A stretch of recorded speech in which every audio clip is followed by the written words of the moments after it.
అందరికీ నమస్తే. Welcome to టియానోస్ kitchen Telugu. ఈ రోజు చాలా హ్యాపీగా ఉందండి. చాలా స్పెషల్ డే. నిన్న మా పాప రిజల్ట్స్ 10th క్లాస్ రిజల్ట్స్ వచ్చాయి. మంచి పర్సంటేజ్ అండి, 94.8% వచ్చింది. దానికి సందర్భంగా ఈ రోజు మీతో అందరితో కూడా మంచి గుడ్ న్యూస్ షేర్ చేసుకుంటున్నాను. తనకి ఇష్టమైన ఈరోజు ఐటమ్స్తో మీతో షేర్ చేస్తున్నానండి.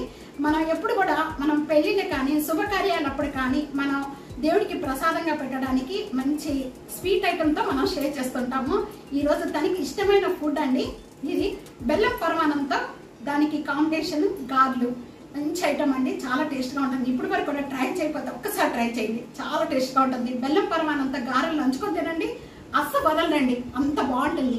ఈరోజు తనకి ఇష్టమైన ఐటమ్స్ ఈరోజు షేర్ చేస్తున్నాను. ఇవి అందరికీ వచ్చు, కామన్ అండి. కాకపోతే దీనిలో కొన్ని ట్రిక్స్ ఉన్నాయి. ఫస్ట్ టైం కూడా తయారు చేసుకునే వాళ్ళు ఈ విధంగా తయారు చేసుకున్నారంటే చాలా ఈజీగా, చాలా టేస్ట్గా మంచిగా వస్తాయండి. తప్పకుండా ఈ రెసిపీ ఇదే విధంగా తయారు చేయండి. మీకు ఎలా ఉందనేది కామెంట్స్లో తెలియజేయండి. దానికి ప్లసెస్ ఇవ్వండి. ఓకే ఫ్రెండ్స్, రండి ఇది ఎలా తయారు చేయాలో చూసేద్దాం.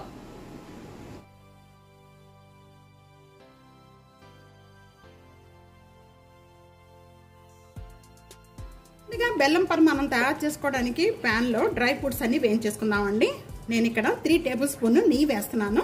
నెయ్యి బాగా మెల్ట్ అయిపోయింది. మెల్ట్ అయిపోయిన వెంటనే ఇక్కడ ఎండు కొబ్బరి చిన్న చిన్న పీసెస్ కట్ చేసి వేస్తున్నాను. కొబ్బరి ముక్కలు చక్కగా మంచి కలర్ వచ్చేంత వరకు కూడా వేయించుకోవాలి. ముక్కలు ఇలా కలర్ చేంజ్ అయిపోయిన వెంటనే కూడా వీటిని ఇలాగే సైడ్ పెట్టేసేసుకొని దీంట్లోనే జీడిపప్పు అండ్ కిస్మిస్ కూడా వేసేసి వేయించేసుకుందాం. కలర్ వచ్చేంత వరకు కూడా వేయించుకోవాలి. వేగిపోయాయి. ఇలా వేగిపోయిన వెంటనే కూడా ఈ ప్యాన్ తీసేసి సైడ్ పెట్టేసుకుందాం. పరమాన్నం తయారు చేసుకోవడానికి ఇక్కడ నేను ఒక ప్యాన్ తీసుకున్నాను. ఆ ప్యాన్లో కొద్దిగా ఒక 1 టేబుల్ స్పూన్ ఇలాగా వాటర్ వేసేయండి. బాగా గిన్నె కాగుంటుంది. డైరెక్ట్గా పాలు పోయకుండా అలా వాటర్ వేసుకుంటే మనకి పాలు అనేది చిందకుండా ఉంటాయి. ఏ గ్లాస్తో అయితే మనం రైస్ అనేది నానబెట్టుకున్నామో ఆ గ్లాస్తోనే మనం 5 గ్లాసెస్ అనేది పాలు పోస్తున్నాను. బెల్లం పరమాన్నానికి చిక్కటి పాలు అయితే చాలా బాగుంటుందండి. ఇదే గ్లాస్తో 2 గ్లాసెస్ వాటర్ యాడ్ చేస్తున్నాను. కూడా దీంట్లో యాడ్ చేసేసుకుందాం. ఫ్లేమ్లో పెట్టేసేయండి. పాలు అనేది చక్కగా బాగా మరగాలి. బెల్లం పరమాన్నం అనేది మనం కుక్కర్లో కూడా తయారు చేసే విధానం చూపించానండి. 5 మినిట్స్లో తయారు చేసుకోవచ్చు. ఇది ఓపెన్ చేసి చూడండి. ఒక 5 మినిట్స్లో అయిపోతుంది. చాలా టేస్ట్గా కూడా ఉంటుందండి. బెల్లం పన్నారు కదా, పాలు బాగా కాగినాయండి. కాగిపోయిన వెంటనే కూడా ఈ విధంగా పొంగిన వెంటనే కూడా ఇప్పుడు మనం నానబెట్టుకున్న రైస్ అంతా కూడా ఇప్పుడు వేసేసుకుందాము. ఇలా ఒక పొంగు రావాలండి. ఒక పొంగు వచ్చిన తర్వాత అప్పుడు మనం నానబెట్టుకున్న రైస్ బాగా ఒక 2-3 సార్లు కడిగేసేసి ఈ రైస్ అంతా కూడా దీంట్లో వేసేసుకుందాం. మనం పట్టుకొని చూస్తే బాగా మెత్తగా ఉండాలండి. అంతవరకు కూడా ఉడికించుకోవాలి.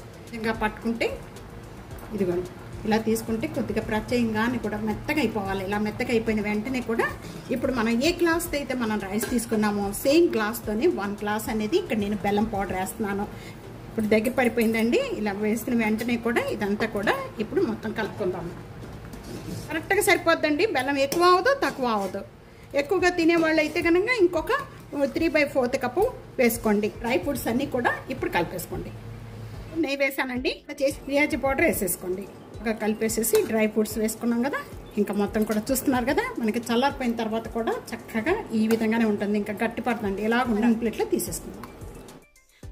ముందుగా మనం తయారు చేసుకున్న బెల్లం పరమాన్నం ఈ విధంగా తయారు చేసుకోండి. పైన అనేది సర్వింగ్ ప్లేట్లో తీసుకున్నాక ఇలాగ నెయ్యి వేసేసుకోండి. మనం ముందుగా వేయించుకున్న డ్రై ఫ్రూట్స్ అన్ని కూడా ఒక హాఫ్ అనేది తీసి నేను పక్కన పెట్టాను. అవి ఇప్పుడు వేసుకోండి. 1 గ్లాస్ నేను మినపప్పు తీసుకున్నాను. రాత్రి అంతా కూడా నానబెట్టేసేసి మార్నింగ్ ఏం చేశానంటే నేను వెట గ్రైండర్లో వేసేసి ఇలా కలిపేసాను అనమాట. చూస్తున్నారు కదా, ఇదిగోండి మనం వెట గ్రైండర్లో వేసామంటే పిండి అనేది చక్కగా ఇలా గుల్లగా చక్కగా వస్తుందండి. ఇదిగోండి మిక్సీ జార్లో వేసారనుకోండి కొద్దిగా బాగా కలపాలి.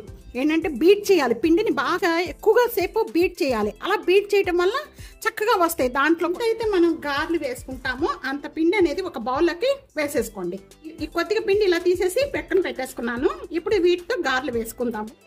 ఇంకా పక్కన పిండి తీసిందంతా కూడా దహివడ చేస్తాకి పెట్టేశానండి పక్కన. రేపు బ్రేక్ఫాస్ట్కి ఈ పిండితో ఇప్పుడు గార్లు వేసుకునే విధానం ఐటమ్ వేసి చేశారంటే గార్లు అనేది పైన చక్కగా అలా నవ్వుతుంటే క్రిస్పీగా ఉంటాయి. పైన లోపల స్పాంజ్ లాగా ఉంటుందండి. లాస్ట్ వరకు కూడా స్కిప్ చేయకుండా చూడండి. దీంట్లో ఏమేమి ఐటమ్స్ వేసి కలిపి మనం చేస్తామనేది చూద్దాం. ఆనియన్స్ మనం వేసుకోం కదండి ప్రసాదంగా పెట్టడానికి, ఆనియన్స్ వేస్తలేదు. అయితే ఎంత తీసుకున్నామో దాన్ని బట్టి ఇప్పుడు ఇవన్నీ కూడా యాడ్ చేసుకోవాలండి. ఒక హాఫ్ టేబుల్ స్పూను జీరా, అల్లం తురిమి వేసేసాను ఇట్లాగా. ఒక హాఫ్ టేబుల్ స్పూన్, ఒక హాఫ్ టేబుల్ స్పూన్ గ్రీన్ మిర్చి, పచ్చిమిర్చి అండి, పిచ్చిగా నూరుకున్న మిరియాల పౌడర్, ఒక హాఫ్ టేబుల్ స్పూన్ టేస్ట్ సరిపడా సాల్ట్, 1 టేబుల్ స్పూన్ కొత్తిమీర, 1 టేబుల్ స్పూన్ తురిమిన క్యారెట్, కరివేపాకు ఎంత వేసుకుంటే అంత టేస్ట్గా ఉంటుందండి. ఇక్కడ నేను 2 టేబుల్ స్పూన్ చిన్న చిన్న పీసెస్గా కట్ చేసిన కరివేపాకు సీక్రెట్ ఐటమ్ అనేది చెప్పానండి. గారెల్లో 1 టేబుల్ స్పూన్ బీప్ పిండి యాడ్ చేసుకోండి. ఇలా బీప్ పిండి యాడ్ చేసుకోవడం వల్ల మనకి ఏంటంటే గారెలు పైన చాలా క్రిస్పీగా వస్తాయి, లోపల స్పాంజీ లాగా ఉంటాయి. అసలు చాలా అంటే చాలా టేస్ట్గా ఉంటాయండి. ఇదే సీక్రెట్ ఐటమ్ కావాలి. నేను 1 టేబుల్ స్పూన్ బీప్ పిండి యాడ్ చేశాను, కరెక్ట్గా సరిపోతుంది. ఇవన్నీ యాడ్ చేసిన వెంటనే కూడా మొత్తం కలిపేసుకుందాం. ఒకే డైరెక్షన్లో వండి చెయ్యి తడి చేసుకొని ఇలా ఉండ వేసుకుంటే ఇలా ఉండ చుట్టుకోండి. చక్కగా ఇలాగా మీకు ఏ సైజులో కావాలనుకుంటే ఆ సైజు ఇలాగా హోల్ పెట్టేసేసి ఇలా ఆయిల్ వేసేయండి. కాయిపోయిన వెంటనే కూడా చెయ్యి తడి చేసేసుకొని ఈ విధంగా ఒకటి ఈ విధంగా వేసేసుకోండి. లో ఎన్నైతే పడతాయో అంతవరకే వేసుకోండి. 1 సైడ్ వేగిపోయిన వెంటనే టర్న్ తిప్పుకోండి. కూడా మంచి కలర్ వచ్చేంత వరకు కూడా వేయించుకోండి. చక్కగా ఈ కలర్ వచ్చేంత వరకు కూడా వేయించుకోవాలండి. చూస్తున్నారా ఎంత బాగా వేగిపోయినాయో. అన్ని కూడా ఇదే విధంగా వేయించుకోవాలి.